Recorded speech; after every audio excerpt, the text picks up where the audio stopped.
Em 1767, enquanto os alunos estavam atentos, prestando atenção no professor Luigi Galvani, que estava retirando a pele de um sapo para o processo de dissecação. De repente, ele tomou um susto ao ver que o sapo morto se mexeu. Como bom cientista, ele não acreditava em sapos fantasmas, então decidiu investigar aquilo. Então concluiu que o bisturi de aço e a bancada de zinco haviam produzido uma corrente elétrica que contraía o músculo do sapo. Depois ele fez um livro sobre o assunto, mas não fui muito mais além do que isso. Coube ao seu inimigo acadêmico, Alessandro Volta, um professor de física da Universidade de Padua, ao aperfeiçoamento da descoberta.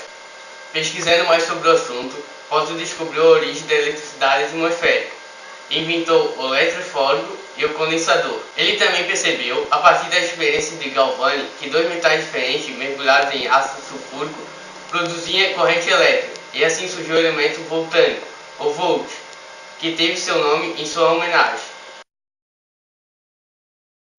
A pilha é, por definição, uma fonte de energia portátil. Trata-se de um dispositivo que, a partir das reações de óxido-redução, converte energia química em energia elétrica. É composta por dois elétrons metálicos, ânodo, que é negativo, e o cátodo, que é o positivo, e um eletrólito, que é a solução, que envolve os dois. Os materiais utilizados para estes componentes são diversos e é pela escolha dos mesmos que resultam pilhas com diferentes características técnicas. Uma descrição do processo de fabricação desse tempo até os nossos dias, muitos outros modelos surgindo, tendo em mente um melhor desempenho, melhores características e adaptações às necessidades emergentes. Existem dois tipos de pilha, a pilha normal, a não recarregável, e a carregável, que é o acumulador.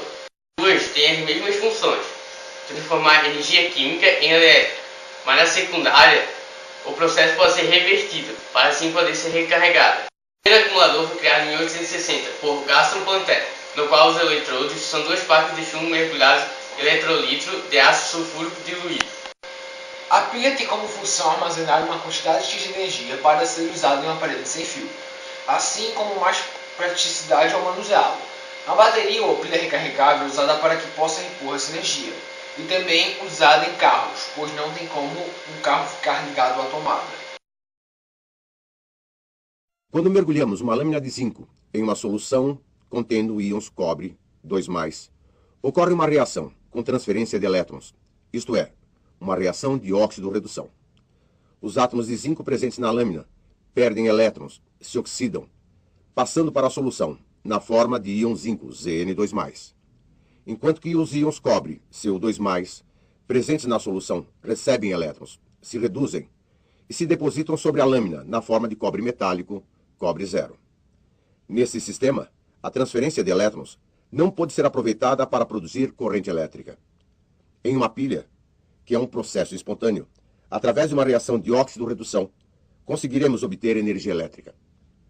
Podemos construir uma pilha zinco-cobre, mergulhando uma lâmina de zinco em uma solução aquosa de sulfato de zinco e uma lâmina de cobre em uma solução aquosa de sulfato de cobre, e unir as duas lâminas por um fio metálico contendo uma lâmpada. A lâmpada permanece apagada, pois o sistema está incompleto. Se as duas semicelas forem unidas por uma ponte salina contendo uma solução aquosa de sulfato de sódio, o sistema se completa e a lâmpada acende.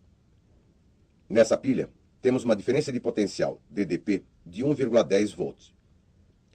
O eletrodo de zinco é o polo negativo da pilha, enquanto que o eletrodo de cobre é o polo positivo. No eletrodo de zinco, temos átomos de zinco perdendo elétrons, se oxidando, passando para a solução na forma de íons zinco Zn2+. E com isso, a lâmina se corrói. Simultaneamente, no eletrodo de cobre, temos os íons cobre, Cu2+, da solução, recebendo elétrons, se reduzindo e se depositando sobre a lâmina.